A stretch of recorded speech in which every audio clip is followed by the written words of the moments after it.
Voilà, c'était juste pour un petit rappel de mémoire, un peu peut-être fastidieux.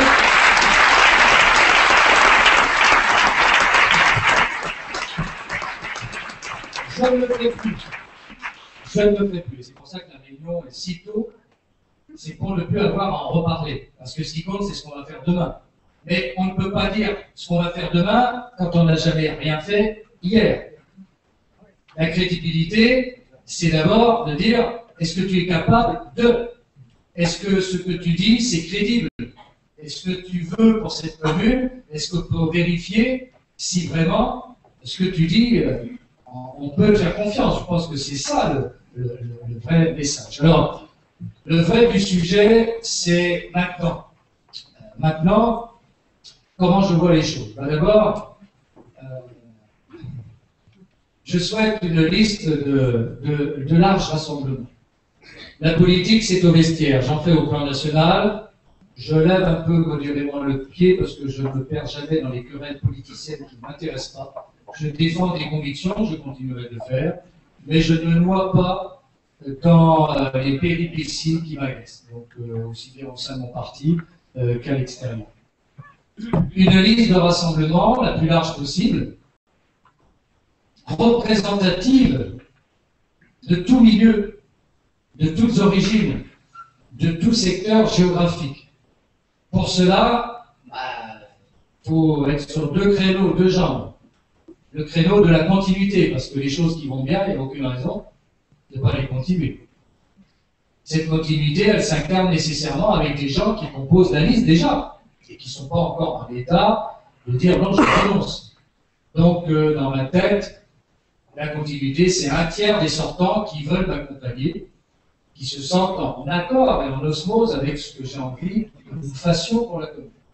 Mais c'est aussi évoluer et changer, naturellement, parce que c'est la loi du genre, comme a pu le faire Richard Cabot lui-même. Je me rappelle, en 2001, il a dit « continuons ensemble », et puis ensuite, il a fait également avec ses propres idées et avec ses propres choix, que je n'ai d'ailleurs jamais discuté et que j'ai toujours soutenu, notamment sur le plan financier. Là, c'est pareil. Et je souhaite que cette liste s'incarne également dans un renouvellement nécessaire pour 2 tiers. Alors, les choses sont faciles. Il y a 33 représentants sur une liste du conseil municipal. Ça fait 11 et 22. Alors, on n'est pas à un près, bien sûr. Mais la philosophie, c'est quand même ça. La continuité dans le changement, on va pu dire Giscard d'Estaing, mais j'éviterai ce genre de formule un peu catégorique et stupide. Une liste de grands rassemblements avec une éthique, bien sûr. Je crois à la valeur des engagements qu'on prend devant les concitoyens.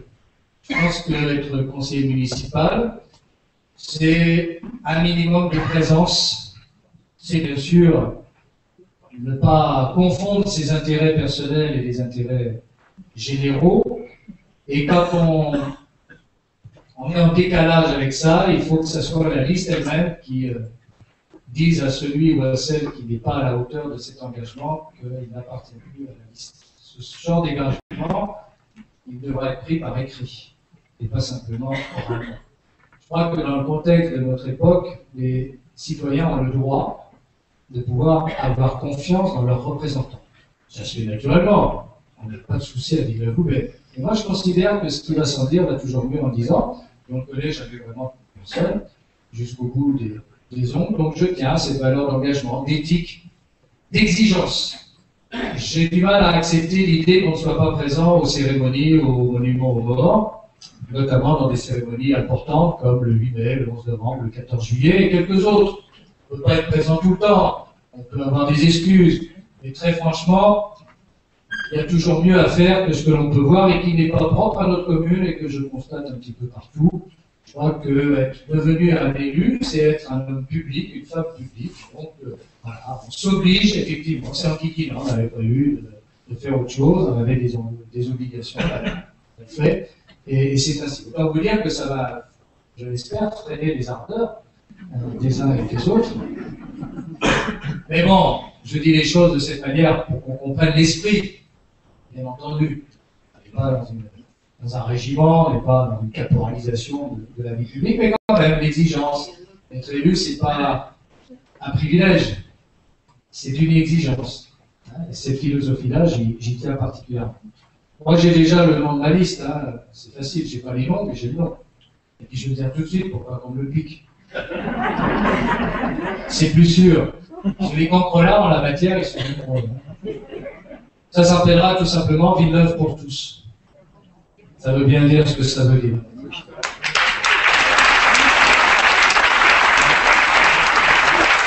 Et ma plus belle réponse, c'est l'engagement que personne n'est laissé de côté. C'est l'engagement qu'aucun quartier n'est laissé de côté, même si tout ne se fait pas en un jour, et même si on a toujours fait dans cette commune, depuis longtemps, pour tout le monde. Il faut bien trouver quelque chose à manifester. Donc ça ne fait de reproche à personne.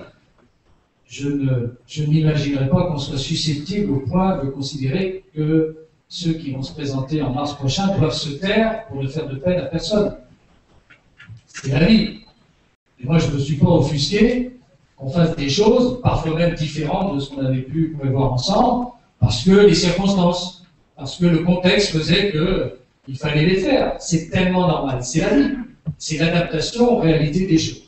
Donc, je le dis de manière la plus ouverte possible. C'est de cette manière que j'ai envie de travailler avec deux axes.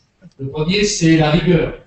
La rigueur dans les comptes, la rigueur dans la gestion des dépenses, dans un moment particulièrement difficile, puisque l'État socialiste va restreindre 10 fois plus que ce que l'État de droite avait doté les communes jusqu'à présent.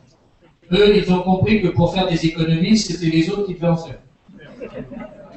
Ils viennent de dire d'ailleurs que, puisqu'il manque de l'argent, à cause de la croissance qui n'est pas là, on prendrait 3 milliards d'euros aux communes l'année prochaine.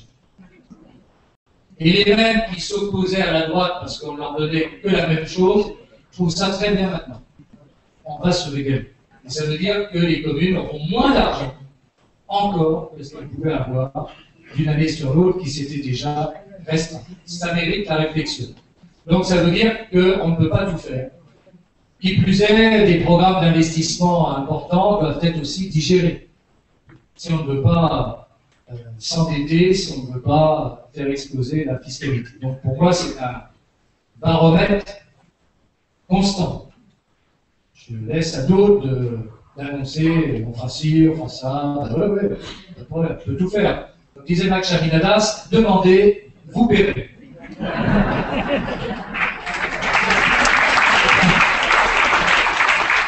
J'ai été à bonne école, vous savez.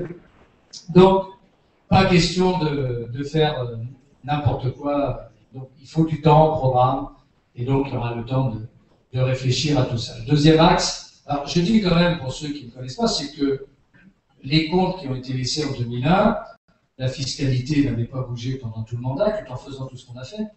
Et on l'a fait, vous avez vu les 40 premières diapos, on l'a fait en 5 ans et demi. On l'a même fait en 4 ans et demi, puisque la première année, on n'a rien pu faire. Pour rétablir les comptes. Je rappelle que moi, j'ai trouvé une commune où il n'y avait aucun appel d'offres. On faisait du gré à gré à moins de 300 000 francs, et par avenant, on arrivait à 1 million pour les cantines scolaires, pour le transport scolaire, etc.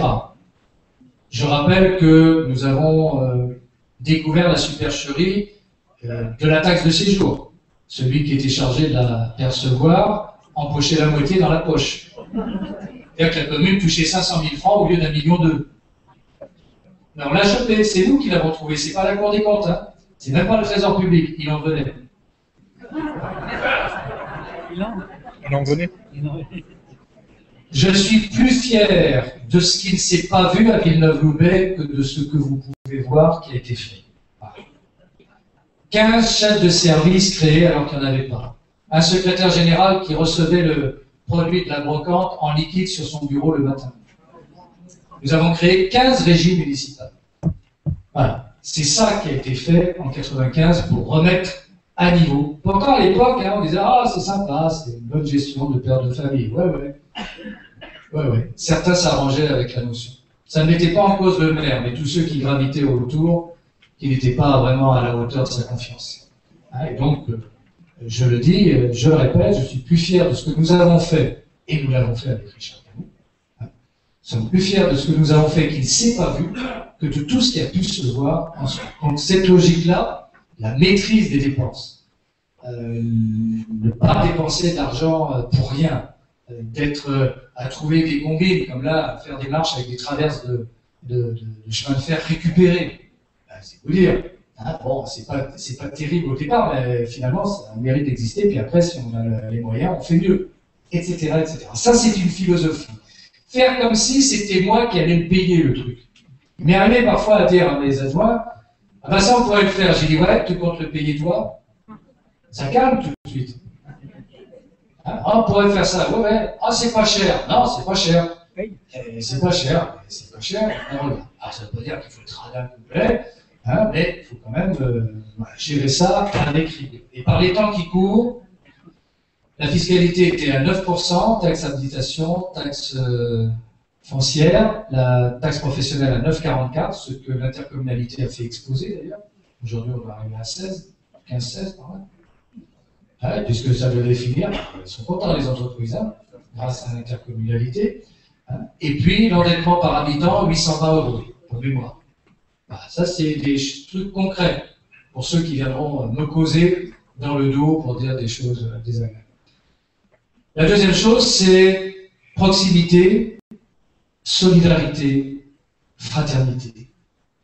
On ne peut pas gérer une commune sans la proximité, sans la relation personnelle, sans la solidarité qui n'est pas l'assistanat, et qui est la remise, l'aide qui permet de repartir dans la vie.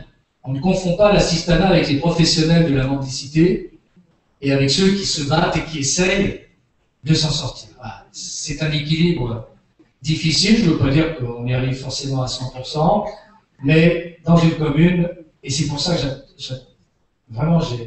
j'attache de l'importance au mot pour tous. Hein, tous.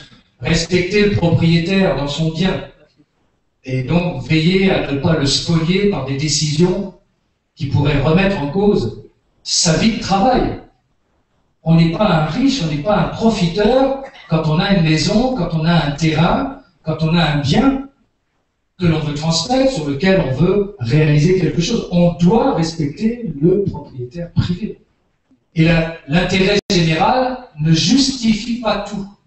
J'ai appris de Marc Moschetti, qui était notaire, qu'il faut rendre conciliable l'intérêt privé et l'intérêt général. Et qu'un intérêt privé justifié permet souvent de servir de levier à l'intérêt général et coûte moins cher à la collectivité. Et donc, ça, c'est quelque chose qui me tient à cœur et qui doit être entendu, et ça ne peut se faire qu'à l'écoute. Tous les terrains que vous avez là, c'était des propriétaires privés que j'ai rencontrés. Combien de temps j'ai passé à discuter avec eux? Certains sont là dans la salle. Ils savent très bien comment nous avons fait. Nous n'avons pas fait d'expropriation. Nous avons œuvré pour des équipements publics, pas pour des opérations commerciales juteuses. Il y a ici, sur cette zone, où il n'y avait que des champs, mais sur lesquels les gens n'étaient plus agriculteurs, sur lesquels ils ne pouvaient rien tirer. Nous n'avons pas voulu faire des opérations comme on a vu ailleurs, dans d'autres plaines. Ici, nous pouvons être fiers de ce qui existe. C'est la Bandoula. Ah, c'est le match à côté qui va commencer. Ça résonne bien. Là. On fait la teuf à la fin. C'est juste pour dire qu'il est temps que tout arrête. Et c'est pas mal non plus. Mais cette philosophie de proximité, de solidarité et de relation, j'y attache beaucoup d'importance et je souhaite qu'une équipe qui m'entourera l'ait également. Il ne peut pas y avoir d'arrogance, de mépris parce qu'on saurait des choses, parce qu'on serait dépositaire de l'intérêt général par rapport aux gens qui sont dans leur logique. Mais inversement, ce n'est pas non plus les intérêts privés qui commandent la gestion municipale. Et donc les grands groupes, ceux qui ont les moyens, ceux qui viennent prendre les marchés, se heurteront toujours ici à la logique d'un cahier des charges bien étudié pour que l'entrepreneur local ait sa chance. Parce que quand on a un PayPal le dimanche, parce que c'est toujours un dimanche qu'on a un PayPal, c'est l'entreprise locale qu'on trouve pour débloquer une rue, comme je me souviens un jour de pluie ou un éboulement du côté de Saint-Andrieux empêchait les propriétaires de sortir. Et c'est l'entreprise locale qui est venue le dimanche sortir les gens. Ça serait jamais Veolia ou Suez Environnement, malgré tout le respect que j'ai pour nos grands groupes internationaux. Mais la proximité, dans toute chose, fait qu'on s'y retrouve bien. Et donc Villeneuve-Loubert a la chance d'être encore à taille humaine, 15 000 habitants, c'est ce qui doit être préservé dans un site, un écrin de verdure, un écrin de nature, et ça aussi, ça doit être préservé. Ça l'a été jusqu'ici.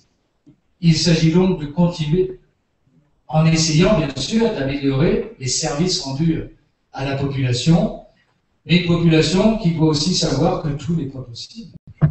Et que c'est pas une vache à lait non plus, puisque sinon,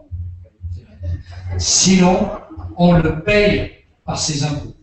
Donc tout ça, eh bien, écoutez, moi je vais m'immerger pendant 6 mois en apnée, parce qu'on a le temps de se revoir. Je souhaite vous rencontrer individuellement, collectivement. C'est pour ça que sur le papier, on vous a mis, si vous acceptiez l'idée, soit de m'accueillir avec 3-4 personnes qui ont envie de parler avec moi, soit vous-même de participer à une réunion de cette nature, si vous ne voulez pas l'organiser. J'irai me balader aussi dans les quartiers pour regarder de plus près, pas simplement en faisant le footing, les choses, pour entendre un peu battre le cœur de notre commune et celui de ses habitants. Donc, ça ne tient qu'à vous. Il n'y aura pas de sondage pour savoir ce qu'il faut faire. J'ai un peu ma petite idée en la matière, mais je veux d'abord écouter. Je veux d'abord vous rencontrer, noter, sur un petit calepin, des vieilles habitudes de prof, vous savez, et après, on fera la synthèse. Les gens sur la liste, mon Dieu, comment on va se fâcher avec du monde. Comme la prochaine réunion sera peut-être moins unique. Comment satisfaire tout le monde? 33 noms, et tous qui ne sont pas élus. C'est la quadrature du cercle. Personne n'est méprisable. Comment faire? Comment faire pour associer tous ceux qui ont envie d'apporter quelque chose à leur commune et qui pourtant ne seront pas sur la liste de ceux qui joueront un rôle? J'ai quelques réponses en la matière, mais bon, ça ne remplace jamais la position sur une liste. Donc je vais rencontrer là aussi des gens qui demandent à me voir, ou que moi, à l'occasion, en les rencontrant, leur demande des précisions, mais je ne ferai des choix que pas avant la fin de l'année. Il faut le temps de voir un petit peu tout le monde, et on ne peut pas se fâcher avec tout le monde si tôt.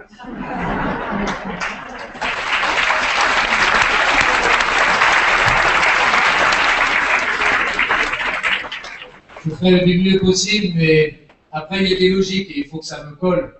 Je ne reprocherai pas à ceux qui ne sont pas contents de choisir une autre voie. Qu'est-ce que vous voulez? Je demande simplement, pour terminer, je demande qu'on se respecte dans cette commune.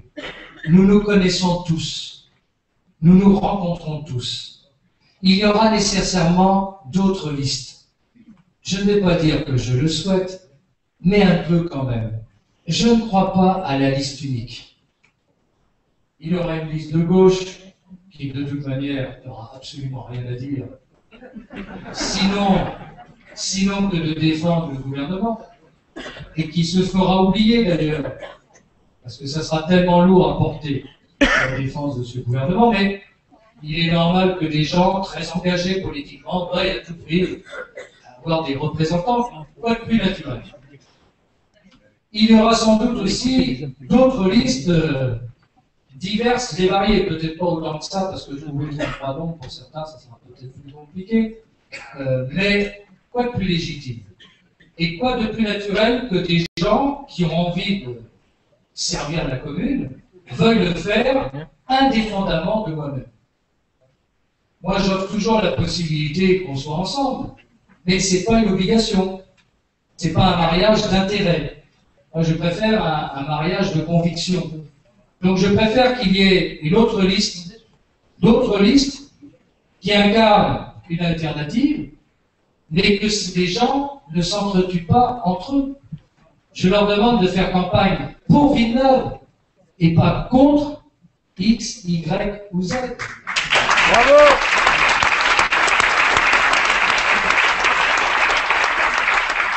se serrait la main avant, on parlait ensemble, d'un seul coup, parce qu'on est sur truc, on se fait la gueule, on se pourrit, et après, il faut continuer à vivre ensemble dans la commune. Comment on va faire? Moi, j'offre vraiment à ceux qui voudront, celles qui voudront, être à côté, et de le faire en toute liberté. J'allais dire, en toute amitié, ça n'est pas interdit. Mais parlons de Villeneuve, parlons de ce que nous voulons. Et quoi de plus normal que des concitoyens à qui ma gueule ne revient pas, ou un tel, ce que je vous dis là, fassent d'autres choix. Est-ce que c'est grave du moment que c'est dit clairement? Est-ce que c'est grave du moment que c'est fait en toute loyauté? Non, c'est la démocratie. Est-ce que nous sommes adultes pour pouvoir faire ce parcours ensemble? L'avenir nous le dira, mais ça dépend de chacun d'entre nous. Moi, en tout cas, je vous le dis très tranquillement. Toute candidature est respectable. Tous ceux qui font des choix seront respectables de mon point de vue. J'attends simplement qu'ils fassent exactement la même chose à mon égard. S'ils ouvrent la boîte à gifles, comme on dit au rugby, ils ne seront jamais déçus du retour en la matière. Une longue expérience m'a fait de jamais me laisser trop écraser les pieds de cette manière. Mais quand on est aussi dans la position qui est la mienne, on essaye de placer le débat à un certain niveau pour le respect que l'on doit à tous les habitants, quels qu'ils soient, dont on est un jour le maire, y compris ceux qui n'ont pas voté pour vous, et pour tout simplement l'amour qu'on a de sa commune et de ses citoyens. Merci.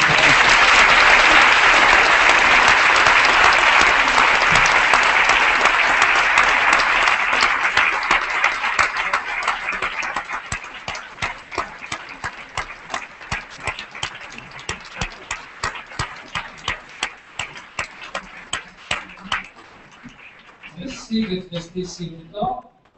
Vous pouvez partir pour ceux qui veulent. Si certains voulaient quand même poser des questions, je serai tout à fait disponible pour y répondre malgré l'heure.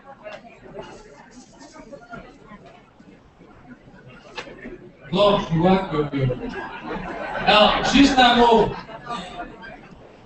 Allez. Il y a quelque chose à changer tout à l'heure. Vous avez parlé du verre et du bleu. Je vais revenir sur la question, sur la mer. Je sais pas si c'était la trame verte et bleue, c'est le Grenelle de l'environnement. Nous le faisons quand le Grenelle de l'environnement l'a posé. Juste un mot sur le cumul des mandats. Les socialistes ne feront pas la réforme qu'ils ont promise pour 2014. Ils viennent de le dire encore hier. Ils le feront pour 2017. Comme je l'ai dit lors de mes vœux, je suis député, si vous le voulez, je serai maire. Et bien évidemment, je laisserai le conseil général à ma suppléante. Ça n'a pas d'incidence pour la commune, parce que celui qui siège à mes côtés à l'Assemblée nationale est le président du conseil général, si vous voyez ce que je veux dire. Et en 2015, ils vont mettre en place un binôme. Un homme et une femme pour être représentatifs d'un canton. Nous aurons automatiquement un Villenevois sur les deux, pas comme en 2001. Nous aurons sûrement un Caillois ou un Gaulois, je ne sais pas, mais nous sommes sûrs d'avoir un ou une Villenevoise pour le Conseil général. Donc, faites-moi confiance pour avoir bien réfléchi à la question. Et en tout état de cause, si je m'engage pour être maire, c'est pour faire un mandat de maire jusqu'au bout. Pas à mi-temps, pas à moitié. Ça, c'est mon engagement que je vais dire. Merci à vous, bonne soirée. Et merci quand vous venez m'accueillir en vos cartes.